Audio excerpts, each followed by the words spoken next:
Bem-vindo, doutores! Nesse vídeo eu vou abordar o benefício fiscal do Imposto de Renda da Pessoa Jurídica, IRPJ, e da Constituição Social sobre o Lucro Líquido, CSLL, para os serviços de saúde, previstos no artigo 15 e 20 da Lei 9.249 de 95.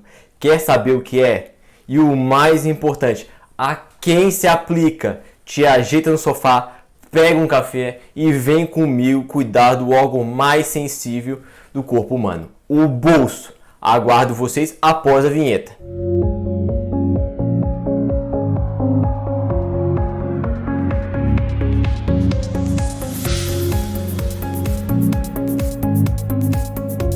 Para quem não me conhece, meu nome é Thiago Mundim e eu vou deixar aqui em cima o link do vídeo em que eu conto um pouco mais sobre a minha carreira profissional, o motivo pelo qual eu criei o canal e os objetivos, para que você tenha um pouco mais de segurança a respeito das informações que eu vou passar para você. Se você não tem uma noção básica sobre a tributação da atividade médica ou não assistiu ao vídeo da semana passada em que eu abordo esse tema, por favor, dê um pause aqui, vá lá e assista para poder compreender melhor. Vou deixar aqui em cima o link do vídeo. Não estou tentando te enrolar para ganhar um pouquinho de visualização. Normalmente eu organizo os vídeos do canal visando a solução de um tema principal e ensinando vários outros diversos assuntos paralelos, correlatos, em segundo plano, que serão especiais e essenciais para o vídeo que eu estou tratando e os próximos vídeos. Quem é da geração por volta dos 40 anos, como eu, certeza já assistiu Karate Kid, o primeiro, e vai entender essa tática. Sem mais enrolação, vamos para o vídeo. Antes de mais nada, é importante destacar que esse benefício fiscal do IRPJ e da CSL somente é aplicável às pessoas jurídicas optantes pelo regime da tributação do lucro presumido. Quem assistiu ao vídeo anterior vai recordar que a tributação pelo lucro presumido se caracteriza por ser aquela em que, para se chegar ao lucro sobre o qual incidirão as alíquotas, aplica-se um percentual fixo, presumindo-se a margem de lucro da pessoa jurídica. Em regra, esse percentual é de 32% da receita bruta das pessoas jurídicas prestadoras de serviços. Tecnicamente, o lucro presumido no percentual de 32% é chamado de base de cálculo do tributo. Guarda essa informação, pois você vai cansar de ouvir isso. Mas, trocando em miúdos, o tributo a pagar é o resultado da multiplicação do valor da base de cálculo pela alíquota do tributo. Logo, diminuindo qualquer desses fatores do cálculo, reduz o produto final da conta a pagar. O benefício que eu vou tratar é justamente a diminuição da base de cálculo do IRPJ e do CSL. No caso do IRPJ, o percentual de 32% do lucro presumido cai para 8%, ou seja, o imposto final cai para 1/4, e já a CSL sai do valor de 32% para 12%, algo próximo de 1/3. Em termos percentuais, é extremamente interessante. Para os mais curiosos e também para eu poder explicar onde está o nó da questão toda, vamos ao slide com a lei. Prometo, no vídeo inteiro é a única lei. Aqui estão os dois artigos que eu mencionei no começo. A redação original do artigo 15, parágrafo 1º, inciso 2º, a linha A da Lei 9.249 de 95 previa que a base de cálculo presumida do IRPJ para pessoas jurídicas que prestavam serviços em geral era de 32%, estando excluídos os serviços hospitalares aos quais se aplicava o percentual de 8%. Quem foi mais curioso e deu um pausa e leu a lei, viu como o direito tributário brasileiro sabe ser um labirinto. Perceberam que a maior parte das hipóteses da prestação dos serviços está na exceção da regra e a regra geral se aplica à menor quantidade de casos? Sinceramente, coisa de doido. A exceção é a regra aplicável para a maioria da quantidade de hipóteses. Pois é, na lógica, o benefício fiscal deveria ficar justamente nas exceções. Vai entender. Já o artigo 20, que trata a CSL, apenas remete para o artigo 15, parágrafo 1º, inciso 3º, a linha A da mesma lei. Quem assistiu o vídeo anterior já está familiarizado com a coluna da esquerda da tabela. Nelas estão os tributos cobrados das pessoas jurídicas submetidas ao regime jurídico do lucro presumido. esses percentuais já estão multiplicados pela base de cálculo de 32%, de modo que basta aplicar o percentual na tabela para se calcular o valor final do tributo. Isso facilita porque não é necessário calcular 32% da receita bruta para depois aplicar a alíquota do imposto de renda de 15% do IRPJ, por exemplo, para se saber o valor do tributo. Faz de uma vez só. Antes de que alguém diga que eu esqueci, as pessoas jurídicas que faturam mais de 20 mil por mês pagam um adicional de alíquota de 10% do IRPJ, que sobre os 32% da receita bruta acaba sendo 3,2% da receita bruta. Como para efeito das simulações, utilizei uma receita bruta de R$12 mil por mês, não havia essa cobrança. Vou continuar utilizando esse mesmo valor nesse vídeo para efeito comparativo daqui a pouco. Como vocês podem perceber, na segunda coluna, o IRPJ, que era de 4,8, fica 1,2 com esse benefício fiscal. Já a CSL cai de 2,88 para 1,8. Como eu mostrei no slide com a lei, para ter direito ao benefício fiscal, que é o percentual de 8% do lucro presumido, tem que se enquadrar no conceito de prestação de serviço hospitalar. Toda a controvérsia ao redor desse benefício se dá em relação à amplitude do conceito de serviços hospitalares. Inicialmente, o Superior Tribunal de Justiça, STJ, em sintonia com o que é defendido pela Receita Federal do Brasil, compreendia que serviços hospitalares eram aqueles prestados somente por estabelecimentos com capacidade de realizar internação de pacientes. Esse posicionamento acarretava uma situação, no mínimo, curiosa. Se o médico empregado de um hospital operasse um paciente, o pagamento feito ao hospital pela operação era tributado com o benefício fiscal do lucro presumido do IRPJ de 8%. Porém, caso esse mesmo médico internasse o mesmo paciente no mesmo hospital para realizar a mesma cirurgia, o valor pago diretamente ao médico seria tributado sob o regime do lucro presumido do IRPJ de 32%, ou seja, 4 vezes mais. O principal objetivo do direito é dar segurança jurídica para as pessoas, o que nada mais é do que previsibilidade e coerência. Eu não preciso gastar aqui muita saliva para tentar explicar que essa situação era, no mínimo, controversa. Então, a partir do recurso especial 951.251, o STJ voltou a analisar o tema com o maior cuidado. Como ponto de partida, passou-se a examinar a literalidade da lei. Na norma, consta a expressão prestação de serviços hospitalares e não prestação de serviço por hospitais. Colocando assim, fica bem mais fácil perceber que o objetivo do benefício fiscal não é conceder uma vantagem tributária aos hospitais. Na expressão prestação de serviço por hospitais, o foco dela está no agente que realiza o serviço. Por outro lado, quando se diz serviços hospitalares, o termo hospitalar é empregado para qualificar o serviço que é prestado. É o que se chama no direito tributário de benefício fiscal objetivo, que se caracteriza por ser aquele conferido à própria conduta. Porém, se a vantagem fiscal é dada ao contribuinte que pratica a conduta, se diz que ela é subjetiva. Esse detalhe faz toda a diferença. Por quê? No primeiro caso, o benefício fiscal objetivo, todos aqueles que realizam um serviço hospitalar podem usufruir do benefício. Porém, no segundo caso, não. Antigamente, esse detalhe até não podia fazer muita diferença, porque quase todos que atuavam dentro do hospital eram funcionários da instituição. Mas hoje, não.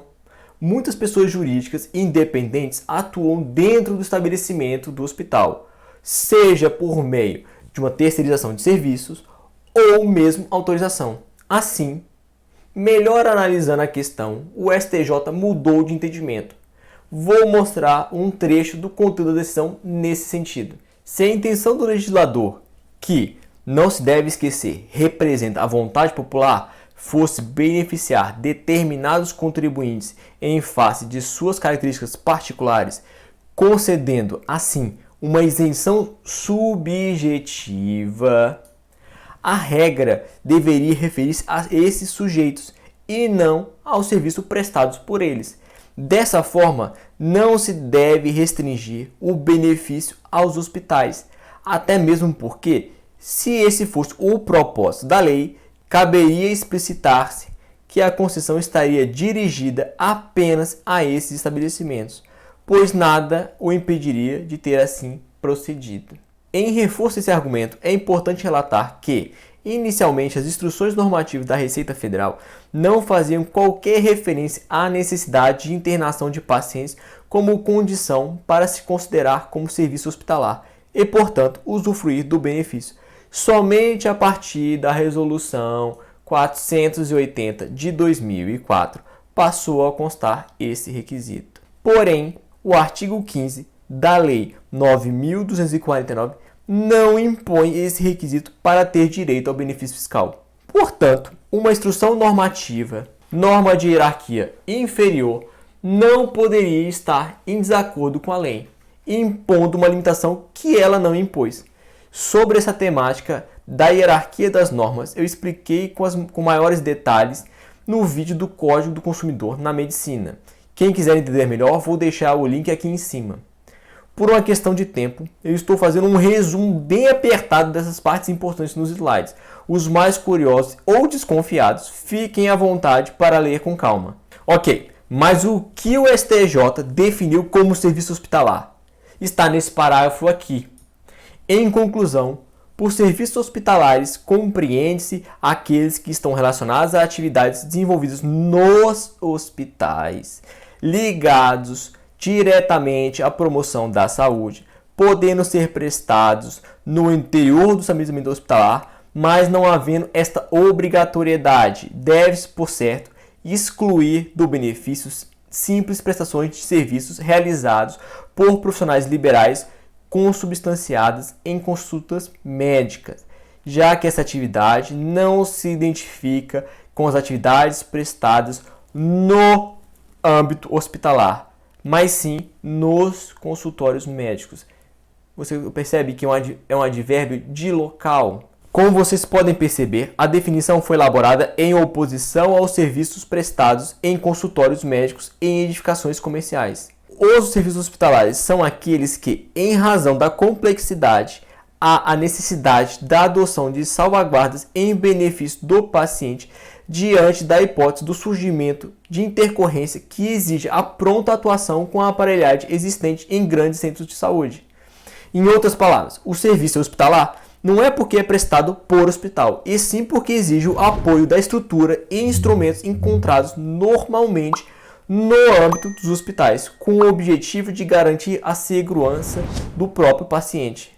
Assim que a ementa, que nada mais é que um resumo da decisão, ficou redigida. Independentemente da forma de interpretação aplicada, ao intérprete não é dado alterar a mens lege. Assim, a pretexto de adotar uma interpretação restritiva do dispositivo legal, não se pode alterar a sua natureza para transmudar o incentivo fiscal de objetivo para subjetivo. Deve-se entender como serviços hospitalares aqueles que se vinculam às atividades envolvidas pelos hospitais voltados diretamente à promoção da saúde, em regra, mas não necessariamente prestados no interior dos estabelecimentos hospitalares, excluindo-se as simples consultas médicas, atividade que não se identifica com as prestadas no âmbito hospitalar, mas nos consultórios médicos. No julgamento do RESP 1.116.399, o STJ resolveu a questão jurídica sobre o regime dos recursos repetitivos, que é uma forma especial de decisão que tem por objetivo tornar obrigatório esse entendimento sobre o tema para todos os juízes do Brasil, impedindo que eles decidam de forma diferente e gerem um monte de recursos. Como vocês podem observar, a ementa cita a decisão anterior e fixa como deve ser entendido. Assim, devem ser considerados serviços hospitalares aqueles que se vinculam às atividades envolvidas pelos hospitais voltados diretamente à promoção da saúde, de sorte que, em regra, mas não necessariamente, são prestados no interior do estabelecimento hospitalar, excluindo-se as simples consultas médicas, atividade que não se identifica com as prestadas no âmbito hospitalar, mas nos consultórios médicos. Porém, Quando a alegria parecia reinar, o Império contra-ataca. Foi aprovada uma alteração legislativa no artigo 15 que impôs novos requisitos. Todo mundo sabe, o Brasil não é para amadores. Vou ler o texto porque é importante. O que está abrangido pelo benefício agora? A prestação de serviços hospitalares e de auxílio diagnóstico e terapia, patologia clínica e imaginologia, anatomia patológica, citopatologia, medicina nuclear e análise e patologias clínicas, desde que a prestadora destes serviços seja organizada sobre a forma de sociedade empresária e atenda às normas da Agência Nacional de Vigilância Sanitária, Anvisa. Assim, a partir de 2008, além de prestar serviço hospitalar ou um dos demais mencionados, a pessoa jurídica tem que ser uma sociedade empresária e atender às normas da Anvisa. Você deve estar se perguntando, uma lei nova pode inserir um novo requisito? Se uma lei nova pode até revogar, ou seja, eliminar do ordenamento jurídico um benefício fiscal, sem sombra de dúvidas, ela pode diminuir a sua abrangência.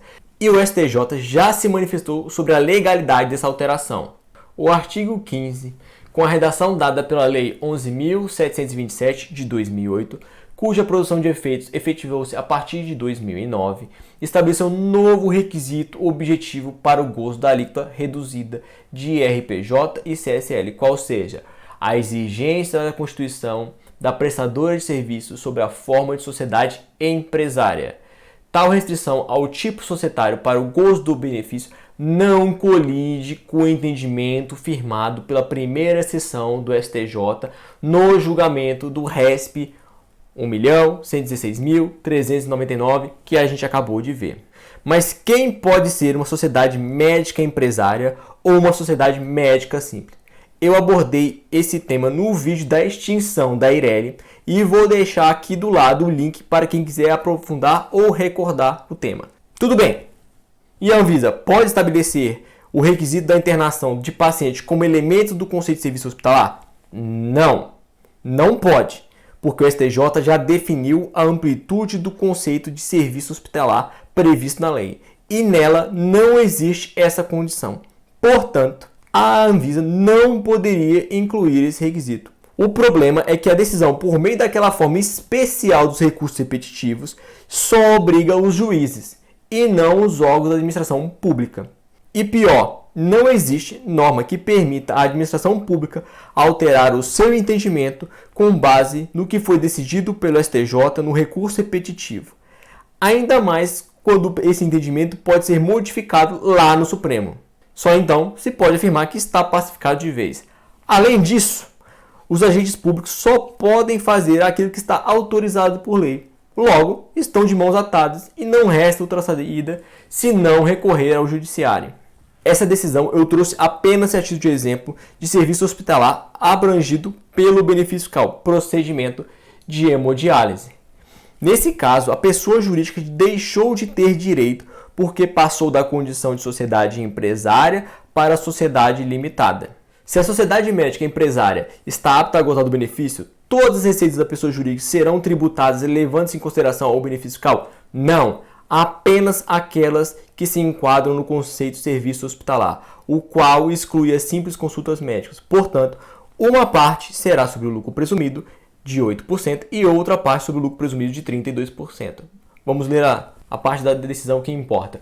O Tribunal de Origem, com base nos elementos de provas constantes nos autos e na diligência realizada pelo oficial de justiça, concluiu que a parte recorrente exerce atividades diversificadas, sendo que somente é devida à redução da alíquota do tributo em relação às receitas advindas da realização de exames de hematologia, serviços de ultrassonografia e radiologia prestados pela parte autora. Mas, se o consultório médico for dentro do hospital, tem direito a esse benefício?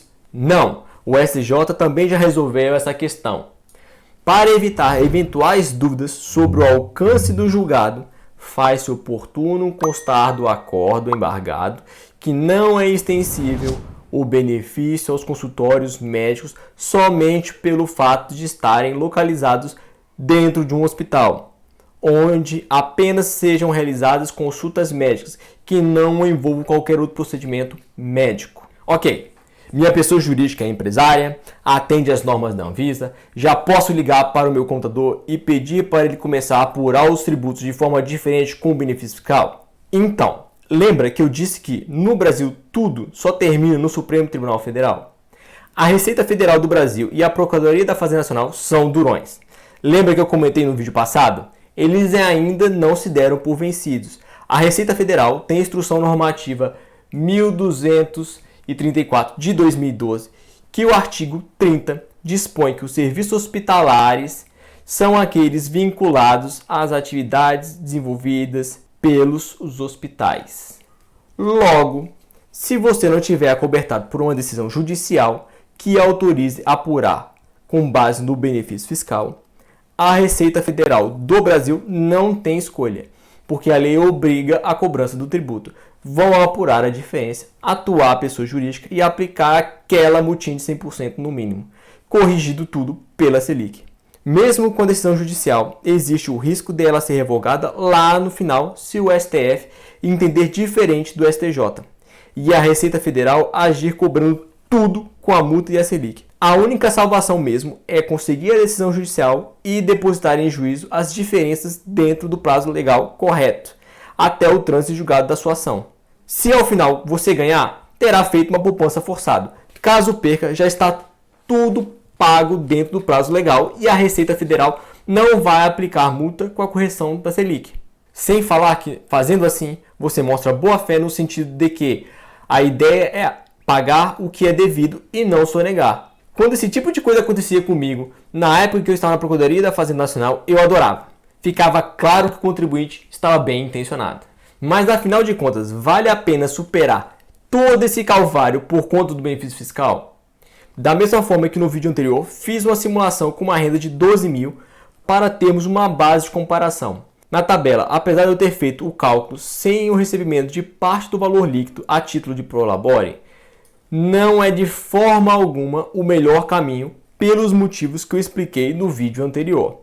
Fazendo tudo certo, ou seja, tendo o prolabore, o valor líquido a receber atualmente sem a tributação dos dividendos é de R$ 10.357,16. Se houver a tributação dos dividendos, cai para R$ 8.982,44. Prometo, é o último slide. Calma, é o mais importante, justamente o comparativo entre os regimes tributários das pessoas jurídicas. Caso a pessoa jurídica não consiga ser enquadrada no anexo 3 do Simples Nacional, o regime do lucro presumido com o benefício é o melhor deles, como se pode notar pelos valores. Dependendo da faixa de valor de tributação, supera até mesmo o regime do anexo 3 do Simples Nacional. Porque a primeira faixa do anexo 3 do Simples é 6%, mas a segunda já salta para 11,8%. Praticamente dobra a alíquota. Ufa, chegamos ao fim. Quem sobreviveu até aqui já deve estar até tonto. Eu não avisei que direito tributário no Brasil é um labirinto. Quer uma má notícia? Isso não é nada. Agora é hora de se unir com o seu contador para fazer os cálculos e ver se realmente vale a pena o ganho pelo esforço. Se sim, o segundo passo é entrar em contato com o seu advogado e conversar com ele. E não adianta me olhar com essa cara de pidão, igual o meu cachorro faz comigo. Você sabe, né? Beagle tem aquela cara de pidão. Minha esposa não resistia e dava uma banana todo dia para ele. Resultado, o bicho literalmente entupiu, tadinho, deu até hemorroida. Mas enfim, a minha parte eu terminei por aqui, agora é a sua vez. Então, o meu objetivo aqui foi explicar um pouco sobre o benefício fiscal do IRPJ e da CSL ligado à prestação dos serviços hospitalares previsto na Lei 9.249, já que esse assunto tem dado muito pano para discussão por aí. Por fim, é importante relembrar que esse vídeo é educativo, visa levar informação ao médico para que dessa forma se previna contra problemas. Caso surja algum, procure o seu advogado para examinar o caso concreto o quanto antes. No direito, prevenir também é o melhor remédio. Se esse conteúdo te auxiliou, deixa seu like, compartilhe com os demais colegas médicos. Você pode estar ajudando alguém a evitar um problema sério. Mande para os seus colegas que você acha que esse vídeo pode auxiliar. Ajude esse conteúdo a chegar a mais pessoas. Inscreva-se ao canal clique no sino para receber as notificações dos próximos vídeos. Inscreva-se no Instagram, eu aviso lá sempre que eu posto um vídeo. Fique à vontade para deixar nos comentários aqui embaixo as suas sugestões de novos temas. Obrigado pela audiência e até a próxima!